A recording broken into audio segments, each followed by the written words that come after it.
আপুনি লোৱা Covid vaccine মুঠেও সুৰক্ষিত নাছিল। কোনো অনুসন্ধান অবিহনে দেশবাসীক দিয়া হৈছিল ভেকচিন। কোভিডৰ সেই সময়খিনি চাগে কোনেও পাহৰা নাই, হয়তো কোনেও পাহৰিব নোৱাৰিব। ভেকচিন নললে বিপদ অনিবাৰ্য, তেনে এক পৰিৱেশৰ সৃষ্টি হৈছিল দেশত, সমগ্ৰ বিশ্বত।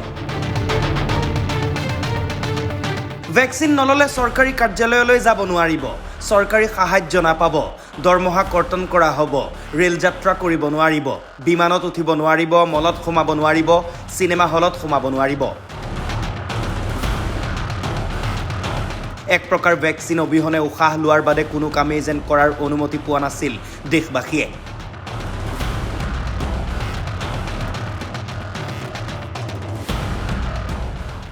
ভেকচিন লৈ ফটো দিছিল প্ৰধানমন্ত্ৰী নৰেন্দ্ৰ মোদীয়ে। ভেকচিন চাৰ্টিফিকেটত মোদীৰ ফটো লগাবলৈ কোৱা হৈছিল। কিন্তু যেতিয়া ভেকচিনক লৈ বিভিন্ন অভিযোগ উত্থাপন হ'ল, পাৰ্শ্বক্ৰিয়াৰ বিষয়ে উত্থাপন হ'ল, মৃতকক ক্ষতিপূৰণ দিয়াৰ দাবী উঠিল, তেতিয়া চৰকাৰে সৰ্বোচ্চ ন্যায়ালয়ক ক'লে, আমি ভেকচিন ল'বলৈ জোৰ কৰা নাছিলোঁ। দেশবাসীয়ে ভেকচিন স্বইচ্ছাই লৈছিল, গতিকে চৰকাৰে ক্ষতিপূৰণ নিদিয়ে।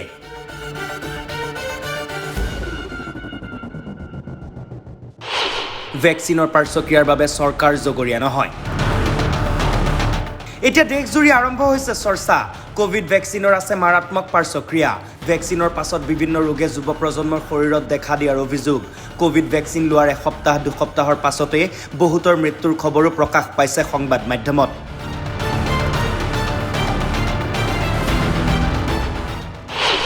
কোভিচিল্ড লোৱাৰ পাছতে মৃত্যু হৈছিল নাছিকৰ চিকিৎসক স্নেহল লোনাৱাটৰ। কোভিচিল্ড নিৰ্মাতা কোম্পানীৰ পৰা 1000 কোটিৰ ক্ষতিপূৰণ বিচাৰিছে লোনাৱাটৰ পিতৃয়ে। ন্যায়ালয়ৰ মজিয়াত বিষয়টো।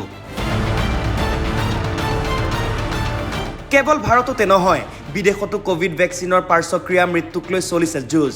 ছিংগাপুৰত ভেকচিন লৈ মৃত্যু হোৱা লোকক 1.5 কোটি টকা পৰ্যন্ত দিয়া হৈছে ক্ষতিপূৰণ। লণ্ডনতো মৃতকৰ ক্ষতিপূৰণ বিচাৰি তৰা হৈছে গোচৰ।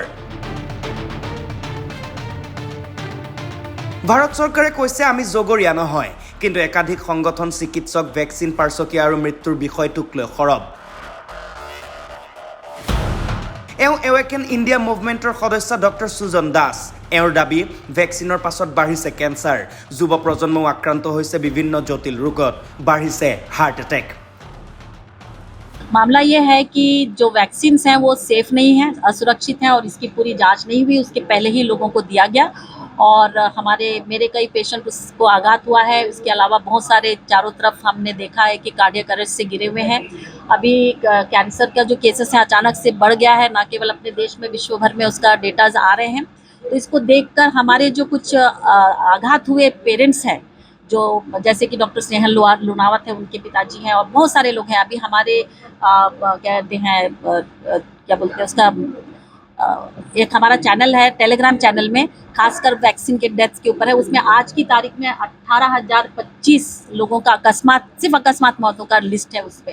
तो इन सब चीज़ों को देखकर हम कोर्ट में केस डाला था, क्योंकि उस पेरेंट ने डाला था केस और हमारे वकील अच्छा सपोर्ट किए थे, तो कोर्ट उसको समझा और अब ये जो इतने जो नुकसान हुए हैं उसका मुआवजा देना कर्तव्य बनता है उनका, जो मैन्युफैक्चरर्स हैं। तो उस पर अभी कोविशील्ड का केस सामने आया है करके उनके बारे में बोल रहे हैं।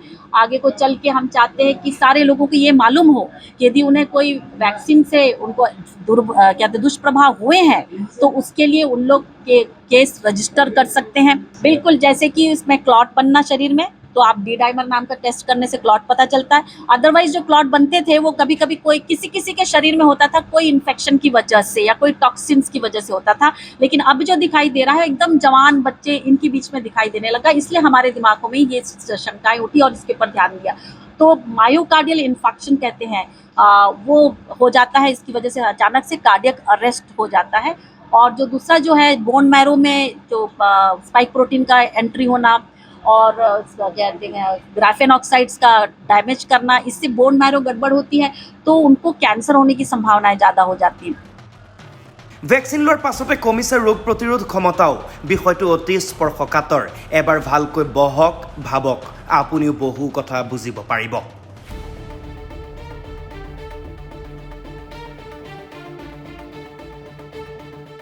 News desk, time 8।